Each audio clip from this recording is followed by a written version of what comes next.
സിനിമയുമായോ സംഗീതവുമായോ ഒന്നും നമ്മൾ അറിയുന്ന ഒരു ബന്ധമുള്ള ആളല്ല അടുത്ത അതിഥി.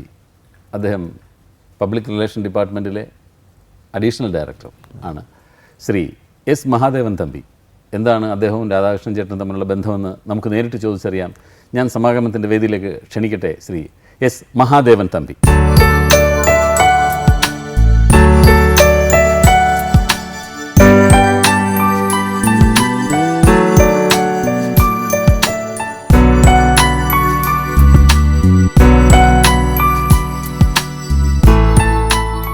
ഞങ്ങളറിയുന്നൊരു സംഗീതജ്ഞനല്ല, ഒരു സിനിമാക്കാരനൊന്നുമല്ല. രാധാകൃഷ്ണൻ ചേട്ടൻ പറഞ്ഞറിയാം, എനിക്ക് പിറക്കാതെ പോയ എൻ്റെ അനുജനാണെന്ന് മാത്രമേ രാധാകൃഷ്ണൻ ചേട്ടൻ പറയാറുള്ളൂ.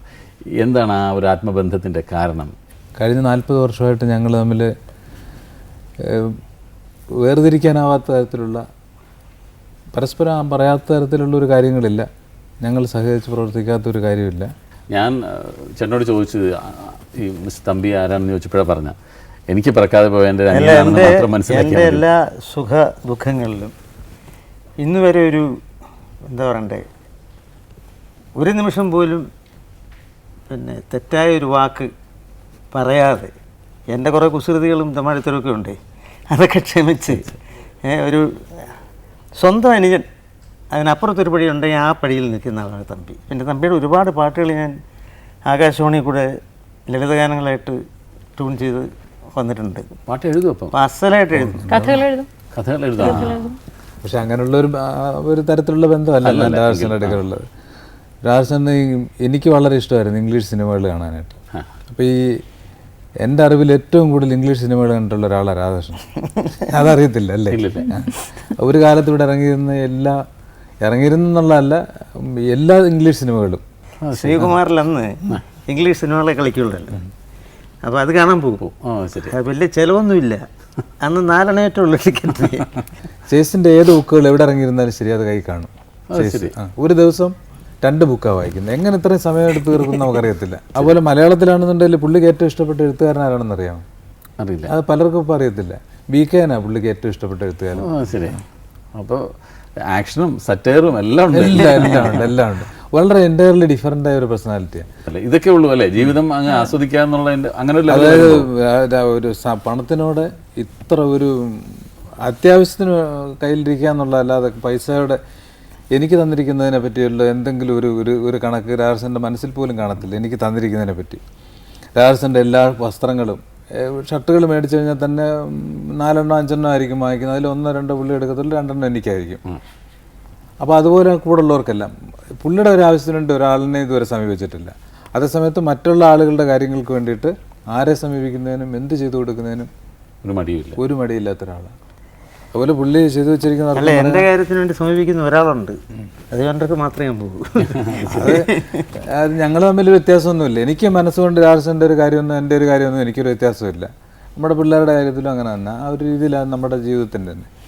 പിന്നെ അറിയപ്പെടാത്തോ ചെയ്തു വയ്ക്കാത്ത കാര്യം എന്ന് പറഞ്ഞാൽ ഈ വെളി കാണുന്ന ഈ ലളിത സംഗീതമോ ഈ ശാസ്ത്രീയ സംഗീതമോ അല്ലെങ്കിൽ കുറേ സിനിമ പാട്ടുകളോ ഇത് മാത്രമേ രാധാകൃഷ്ണൻ്റെ വർക്കുള്ളൂ എന്നായിരിക്കും എല്ലാവരുടെയും വലിയ ധാരണ.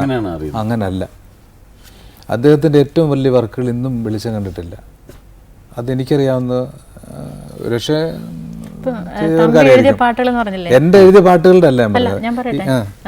കൃഷ്ണചന്ദ്രൻ ആദ്യമായിട്ട് പാടുന്ന ഒരു ലളിതഗാനം തമ്പി എഴുതിയ പാട്ട് ബ്രഹ്മകമലദള യുഗങ്ങളിൽ ഉണരും പറഞ്ഞിട്ട് നല്ലൊരു ബ്രഹ്മകമലദള യുഗങ്ങളിലുണരും ബ്രഹ്മമയി അല്ലേ, നാഥ ബ്രഹ്മമയി സ്വരരാഗസുമമാല്യം അണിയും എന്ന് പറഞ്ഞൊരു പാട്ട്.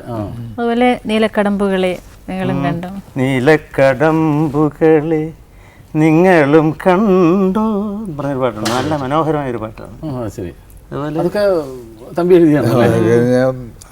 മധുമഴ പെയ്യുന്ന രാവിൽ സുമശരൻ ഉണരും. ഞാൻ പറഞ്ഞു വന്നതേ ഇതൊന്നും അല്ല രാധാകൃഷ്ണൻ്റെ വർക്ക് എന്ന് പറയുന്നത്. ശരിക്കും അദ്ദേഹത്തിൻ്റെ വർക്ക് എന്ന് പറയുന്നത് അദ്ദേഹം രാമായണം മുഴുവൻ അത് സംഗീത നാടക രീതിയിൽ അത് മുഴുവൻ കമ്പോസ് ചെയ്ത് വെച്ചിട്ടുണ്ട്. രാമായണം മുഴുവൻ ഒരു മനുഷ്യജന്മത്തിൽ ഒരാളെ കൊണ്ട് സാധിക്കുന്ന കാര്യമാണ് അത്. ബൈബിള് ഇതുപോലെ ചെയ്തു വെച്ചിട്ടുണ്ട്, ഇത് റെക്കോർഡ് ചെയ്ത് വെച്ചിട്ടുണ്ട്. അതൊന്ന് പുറത്തെടുക്കാനായിട്ട് നിങ്ങൾ പറയണം. ഡയലോഗ് പാട്ടുകളെല്ലാം ഡ്രാമയും പാട്ടുമായിട്ട് അതിനകത്ത് ചിത്ര പാടിയിട്ടുണ്ട്, ചിത്രയുടെ അച്ഛൻ പാടിയിട്ടുണ്ട്. എന്നിട്ട് അത് രാജേന്ദ്രൻ ആരോടും അതിനെപ്പറ്റി ഒരു പറയും മനുഷ്യരോട് പറഞ്ഞിട്ടില്ല അതിനെപ്പറ്റി.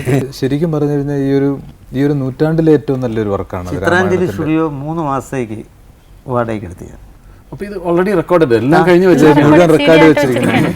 ഈ സംഗീതജ്ഞനായ എം ജി രാധാകൃഷ്ണൻ്റെ മുഖത്തിനപ്പുറം വളരെ ഒരു നല്ല എഴുത്തുകാരനാണ് രാജേന്ദ്രൻ. ഏറ്റവും നല്ല സാഹിത്യകൃതികൾ വായിക്കുന്ന ആളാണ്. ഏറ്റവും നല്ല സാഹിത്യകൃതികളുടെ ശേഖരം അദ്ദേഹത്തിൻ്റെ കയ്യിലുണ്ട്. ഏറ്റവും പുതിയ ഇംഗ്ലീഷ് പുസ്തകങ്ങൾ, ഏറ്റവും പുതിയ സിനിമകൾ, ഇംഗ്ലീഷ് സിനിമകൾ. അപ്പോൾ അങ്ങനെ അപ്പം ഒരു വ്യത്യസ്തമായ ഒരു മുഖമാണ്. അപ്പോൾ ഈ കാണുന്നത് പോലെ ഈ ലളിത സംഗീതത്തിൻ്റെ അപ്പുറത്തേക്ക് രാമായണവും ബൈബിളും ചെയ്തു വയ്ക്കാൻ കഴിഞ്ഞിരിക്കുന്ന ഒരാളാണ്. അപ്പോൾ ഇതൊക്കെ വളരെ വളരെ ക്ലോസ് ആയിട്ടിരിക്കുന്ന ആളുകൾക്ക് മനസ്സിലാകത്തും. അതൊന്ന് വെളിയിൽ കൊണ്ടുവരാനുള്ള ഒരു ശ്രമമാണ് നടത്തി വയ്ക്കേണ്ടത്. ഞങ്ങളുടെ ഭാഗത്തുനിന്നും ഉണ്ടാവും. നമ്മളറിയുന്നത് എം ജി രാധാകൃഷ്ണൻ എന്ന സംഗീതജ്ഞനെയാണ്. തമ്പി പറഞ്ഞതുപോലെ ഏതാനും ലളിതഗാനങ്ങൾ അല്ലെങ്കിൽ ശാസ്ത്രീയ സംഗീതം കമ്പോസ് ചെയ്ത ഒരു സംഗീതജ്ഞനെയാണ്. പക്ഷേ ആ വ്യക്തിക്ക് ഇത്രയധികം മേഖലകളിൽ താല്പര്യമുണ്ടെന്നും ഇത്രയധികം മേഖലകളിൽ കഴിവുകളുണ്ടെന്നും നമ്മൾ മനസ്സിലാക്കുന്നത് ഇത്രയും ഹൃദയബന്ധമുള്ള വ്യക്തികൾ ഇങ്ങനെയുള്ള പരിപാടികൾ വരുമ്പോഴാണ്. അങ്ങനെയാണ് സമാഗമം ശരിക്ക് അർത്ഥവത്താകുന്നത്.